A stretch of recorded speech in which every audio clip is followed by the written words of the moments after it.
بسم اللہ الرحمن الرحیم۔ شروع اللہ کے پاک نام سے جو نہایت رحم کرنے والا بڑا مہربان ہے۔ سب تعریفیں اسی کے لیے ہیں اور وہی دونوں جانوں کا پالنے والا ہے۔ ونار بیوٹی ٹپس کے تمام احباب کو خوش آمدید کہتا ہوں اور امید کرتا ہوں کہ آپ تمام دوست اللہ پاک کی رحمت سے بالکل خیریت سے ہوں گے۔ آج ایک نئی ویڈیو کے ساتھ دوبارہ میں آپ لوگوں کی خدمت میں حاضر ہوں۔ مردانہ کمزوری کو ختم کرنے کا ایک بہت ہی کمال کا نسخہ آپ لوگوں کی خدمت میں رکھنے جا رہے ہیں۔ دیسی طب کا وہ نسخہ جو حکیموں کے سینے کا راز ہوا کرتا تھا اور بڑے بڑے دواخانوں میں اس دوا سے لاکھوں روپے کمائے جاتے تھے اور حکیم حضرات ان نسخوں کو دل میں لے کر ہی رخصت ہو جاتے تھے۔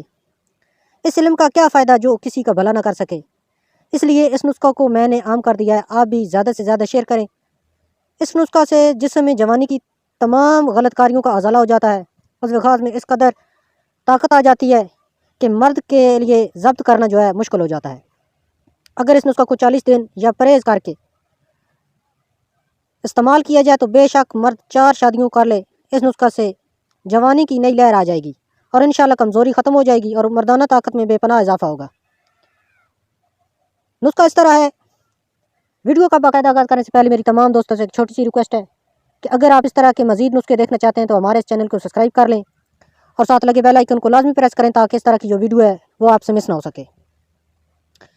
تو آپ نے کرنا کیا ہے کہ سفید پیاز لے کر اس کو کسی گرینڈرز میں ڈال کر اس کا پانی نکال لیں اور اس کو مٹی کی کوری ہانڈی میں بھر دیں اور اوپر ڈھکنا دے کر بند کریں اور ڈھکنے کو کسی روئی کی مدد سے اوپر سے سیل کر دیں تاکہ اس کے اندر کوئی چیز نہ جا سکے۔ اس کے بعد زمین میں گڑھا کھود کر ہانڈی کو رکھ دیں اور مٹی اوپر ڈال دیں۔ 40 دن کے بعد نکالیں تو سفید سفوف چونے کے رنگ کا ملے گا۔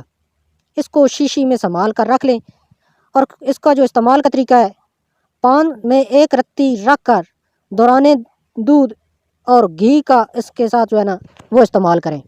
ساتھ ساتھ دودھ بھی پیا کریں اور دیسی گھی مل جائے تو وہ تو بہت ہی اچھا ہے۔ آپ دعائیں دیں گے ہمیں۔